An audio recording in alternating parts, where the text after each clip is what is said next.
Next is energy, ability to do work. Ability means क्या है इसमें, मतलब जो हमारी कैपेसिटी है काम करने की। कुछ होते हैं जो ज़्यादा काम कर सकते हैं, कुछ होते हैं कम काम कर सकते हैं, कुछ होते हैं जो बहुत फास्ट काम कर सकते हैं क्योंकि हमारी एबिलिटी ऐसी होती है, कुछ होते हैं जिनकी कैपेसिटी कम होती है, वो कम काम करते हैं, धीरे काम करते हैं। यू माइट हैव सीन कि अगर हम खेलने चले जाएं, कई बार तो होता है हमारे में एनर्जी ज़्यादा है और हम 2 to 3 आवर्स खेल के भी थकते नहीं है, बट कई बार हमारे में एनर्जी लो होती है तो हम 5-10 मिनट्स खेल के भी थक जाते हैं। How do we get this energy? By the food which we eat. This energy is then stored in our body and it helps us to do our work. मतलब क्या है, जो हम खाना खाते हैं उससे हमें एनर्जी मिलती है, वो एनर्जी हमारी बॉडी में स्टोर हो जाती है जिस कारण हम हमारा काम कर सकते हैं ढंग से। सो प्रिंसिपल क्या है इसका एनर्जी कंजर्वेशन का? As per the energy conservation principle, energy can neither be created nor be destroyed but it can be converted from one form to the another form. इसका क्या मतलब है कि ना ही तो एनर्जी को हम बना सकते हैं, ना ही हम उसको डिस्ट्रॉय मतलब ख़त्म कर सकते हैं। बस क्या होता है, एनर्जी एक फॉर्म से दूसरी फॉर्म में कन्वर्ट होती रहती है।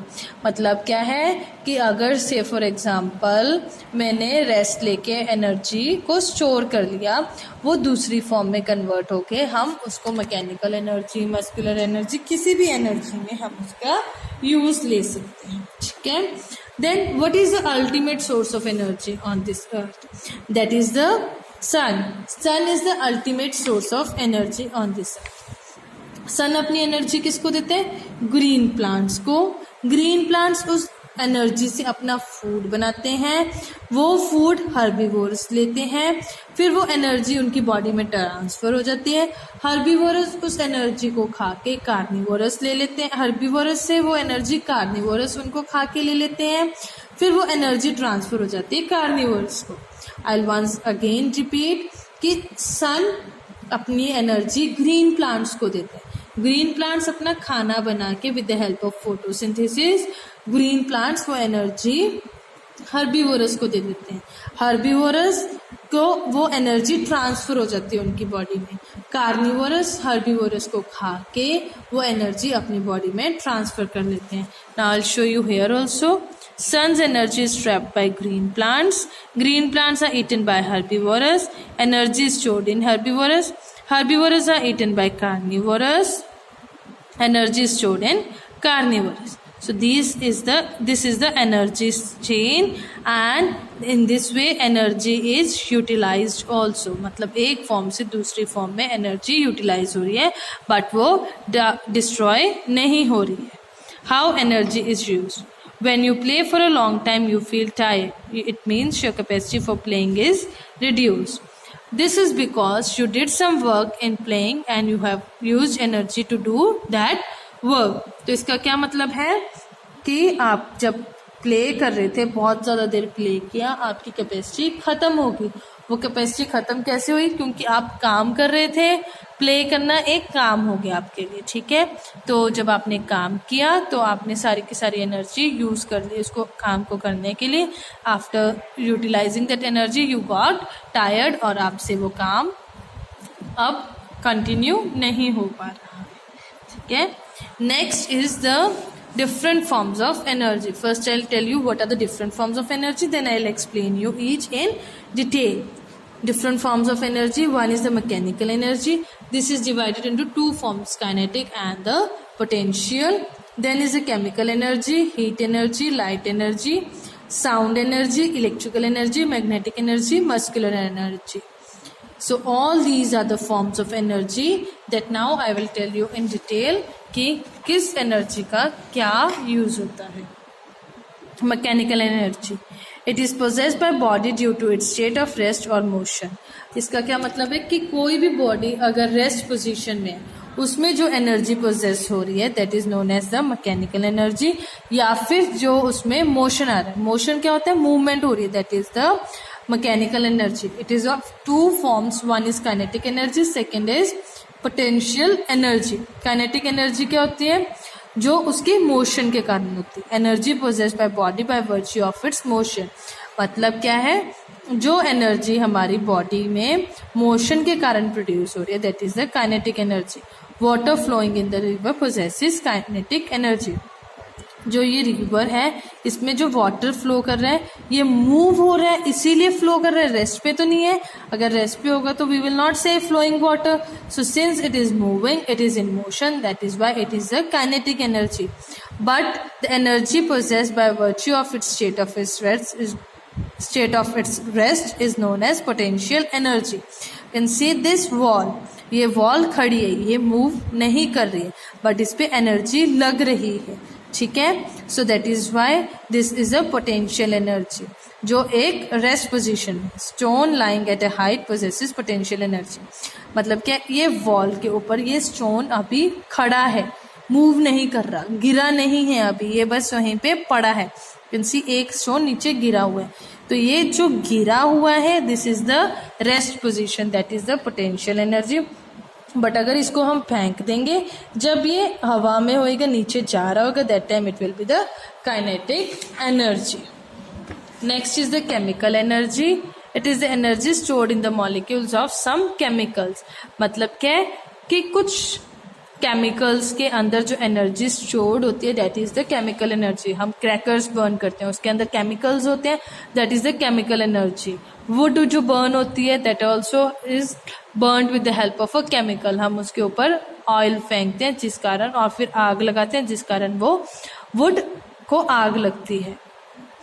मैच स्टिक वो भी बर्न क्यों होती है? Because of the chemical energy. When a rocket is fired, chemical reaction starts and it shoots up. It falls down only when the chemicals are consumed and no energy is produced. तो rocket अगर हम burn करते हैं तो उसमें क्या होता है, केमिकल रिएक्शन होते हैं जिस कारण वो ऊपर चला जाता है. जब वो सारा का सारा केमिकल बर्न हो जाता है फिर वो नीचे आ जाता है क्योंकि उसमें अब कोई एनर्जी और नहीं बचती है. Heat energy. It is the energy that is possessed by a body when it is at a high temperature.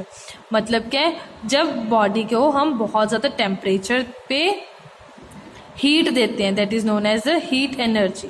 जैसे ये प्रेशर कुकर है, इसमें ये विसल क्यों बज रही है, बॉयल क्यों हो रही है चीज, स्टीम क्यों आ रही है, बिकॉज टेम्परेचर बहुत ज़्यादा हाई हो गया जिस कारण it is boiling and steam is getting formed. Light energy. Energy which helps us to see is known as light energy. हम रात को देख नहीं पाते, क्यों? बिकॉज उस टाइम पे लाइट, सन की लाइट नहीं होती है.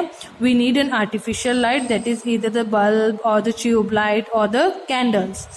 ठीक है, that is the light energy. मतलब जिस कारण हम चीजों को अपने आसपास देख पाते हैं.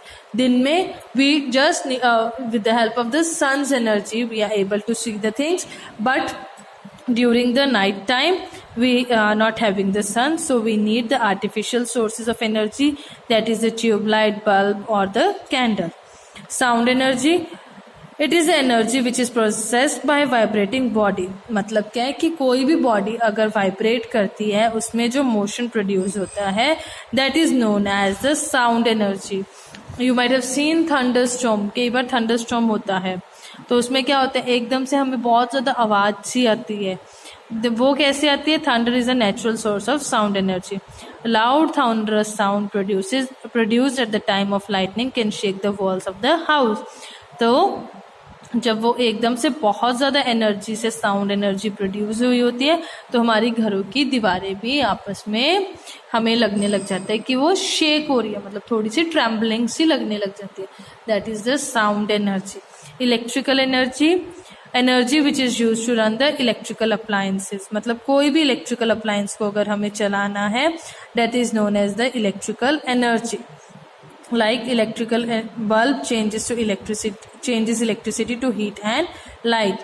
तो ये जो हमारा बल्ब है उससे हमें एक तो इलेक्ट्रिसिटी मिलती है और एक इलेक्ट्रिसिटी के कारण एक तो हमें लाइट मिल रही है.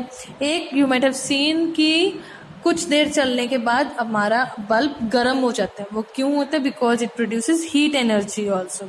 तो 2 टाइप्स ऑफ एनर्जी प्रोड्यूस होते हैं, one is the light and second is the heat.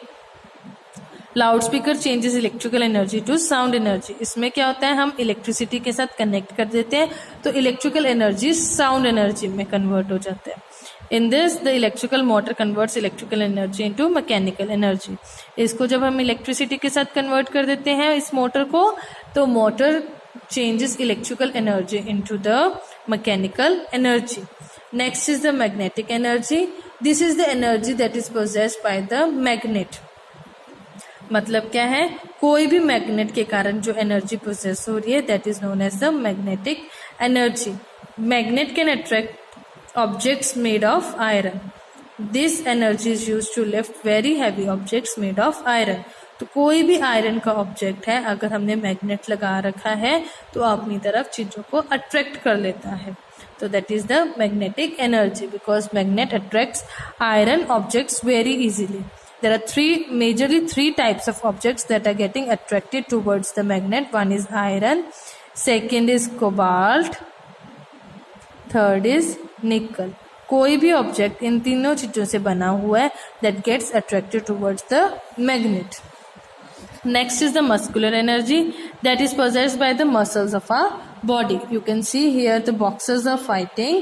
They are applying the muscular energy. मतलब उनकी muscles के through वो energy लगा के अपनी boxing game खेल पा रही है. Next are the renewable and the non-renewable resources of energy.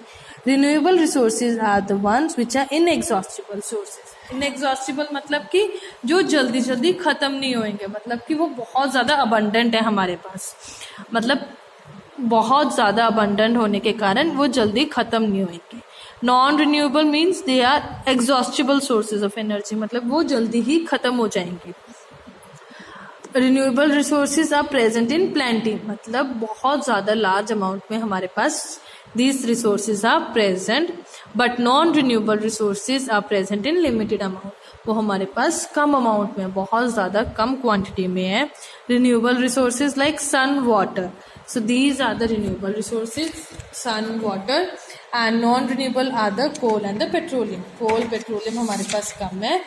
Yes, water is also limited for us, but as compared to other resources, it is plenty in plentiful amount. Wind is a renewable resource. Uranium is a non-renewable resource. So this was all about force, work and energy. If you have any doubts, you can call me and you can ask your doubts. Hope you all have understood the chapter. Thank you. Bye-bye.